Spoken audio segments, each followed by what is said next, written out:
নমস্কাৰ মই ৰুবি স্বাগত জনাইছো মোৰ চেনেললৈ আশা কৰো আপোনালোক সকলো ভালে আছে আজিৰ ভিডিঅ'টোত মই আপোনালোকক এই গ্লক্সিনিয়া ফুলজোপাৰ যত্নৰ ওপৰত কম এই গ্লক্সিনিয়া ফুলবিধ পাৰ্মানেন্ট ফুল হয় এই ফুলবিধ কেনেকুৱা মাটিত ৰুব লাগে ইয়াক কিমান পৰিমাণৰ পানীৰ প্ৰয়োজন ইয়াত কি সাৰ দিব পাৰি এই সকলোবিলাক বিষয় মই আজিৰ এই ভিডিঅ'টোত আলোচনা কৰিম এই ফুলবিধ বহুত ৰঙত পোৱা যায় মোৰ ওচৰত অকল দুটা ৰঙৰ হৈ আছে আৰু এই ফুলবিধৰ দুটা ভেৰাইটি আছে সিঙ্গল পেটেল আৰু মাল্টিপল পেটেল ইয়াৰ দাম বিলাক গছজোপাৰ সাইজ অনুসৰি হয় আৰু সিঙ্গল পেটেল হলে দাম অলপ কম হ'ব আৰু মাল্টিপল পেটেলৰ দামটো অকন বেছি হয় হলেও ইয়াৰ দামটো 150 ৰ পৰা 200 ৰ ভিতৰত হয় এই ফুলবিধ আলুৰ পৰা হয় গতিকে ইয়াৰ আলু কিনিও আপোনালোকে ৰুব পাৰে কিন্তু ইয়াৰ আলু বিলাক আমাৰ লোকেল মাৰ্কেটত এভেইলেবল নহয় কিছুমান অনলাইন শপিং সাইটত ইয়াৰ আলু পোৱা যায় ইচ্ছা কৰে যদি আপোনালোকে অৰ্ডাৰ কৰি চাব পাৰে এই গ্লক্সিনিয়া ফুলবিধ কোমল খাৰুৱা পানী ধৰি নৰখা মাটিত ভাল হয় ইয়াক ৰুবৰ বাবে মাটি প্ৰস্তুত কৰোতে মাটিৰ লগত অলপ কোকোপিট অলপ ভাৰ্মি কম্পোষ্ট আৰু পাৰলাইট মিলাই ললে ভাল লগতে 2 চামুচ বন মিলো মিলাই লব পাৰে এই গ্লক্সিনিয়া ফুলবিধত পানী দিয়াৰ ক্ষেত্ৰত অলপ সাৱধান হ'ব লাগে ইয়াক কেতিয়াও গাগছ বা পাতত পানী পৰিবলৈ দিব নালাগে ইয়াক পানী সদায় মগেৰে এনেদৰে গুৰিতে দিব লাগে যেতিয়া টাবৰ মাটিখিনি শুকায় তেতিয়াহে ইয়াত পানী দিব লাগে বেছিকে পানী দিলে ইয়াৰ আলুটো গেলি যাব পাৰে লগতে ইয়াৰ পাতটো পানী পৰিবলৈ দিব নালাগে কিয়নো পাতখিলাই পানীখিনি বহুত দেৰিলৈকে ধৰি ৰাখে সোনকালে নুশুকায় সেইবাবে ইয়াত ফাংগাছ লাগি পাতখিলা গেলি যোৱা দেখা যায় এই গ্লক্সিনিয়া ফুলবিধ ফুলিবৰ বাবে ৰ'দৰ প্ৰয়োজন নহয় ইয়াক মাত্ৰ সূৰ্যৰ পোহৰৰহে প্ৰয়োজন সেইবাবে ইয়াক বেলকনি বা বাৰান্দা আদিত ধুনীয়াকৈ ৰাখিব পাৰি ইয়াক ঘৰৰ ভিতৰতো ৰাখিব পাৰি যদি উজ্জ্বল পোহৰ পৰাৰ ব্যৱস্থা থাকে তেন্তে ইয়াক ঘৰৰ ভিতৰতো ৰাখিব পাৰে এই ফুলবিধক ৰ'দত ৰাখিব নালাগে ৰাতিপুৱাৰ আধা ঘণ্টা বা 1 ঘণ্টা কোমল ৰ'দটো পৰিলে একো নহয় কিন্তু দিনৰ টান ৰ'দটো কেতিয়াও এই গছজোপাত পৰিবলৈ দিব নালাগে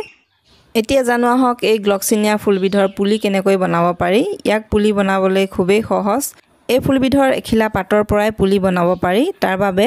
প্ৰথমে আমি এনেদৰে বুঢ়া পাত এখিলা গছৰ যি অংশত জইন হৈ থাকে সেই জইন অংশতে এনেদৰে কাটি ল'ব লাগে আৰু সেই পাতখিলা এনেদৰে বালিত গুজি ৰাখিলে হয় বালিৰ খলনি আপোনালোকে কোকোপিটো ব্যৱহাৰ কৰিব পাৰে কিন্তু মই বালিটোকে বেছি সুবিধাজনক পাওঁ সেইবাবে বালিতে কৰিছো আৰু ইয়াক ছাহ পৰা ঠাইত ৰাখিব লাগে ৰ'দ পৰিবলৈ দিব নালাগে ছাহ পৰা ঠাণ্ডা ঠাইত ৰাখি দিলেই হ'ব এই পুলিটো মই 1 মাহ মানৰ আগত এখিলা পাতৰ পৰাই গজাইছিলো এই পুলিটো সৰু হৈ আছে বাবে এতিয়া সৰু টাব এটাতে ৰুই থৈছো এই ফুলবিধক এনেও বৰ বেছি ডাঙৰ টাবৰ প্ৰয়োজন নহয় বেছি ডাঙৰ টাবত ৰুলে গছজোপা পানী বেছি পায় গেলি যাব পাৰে সেইবাবে সদায় সৰু টাবতে ৰুব লাগে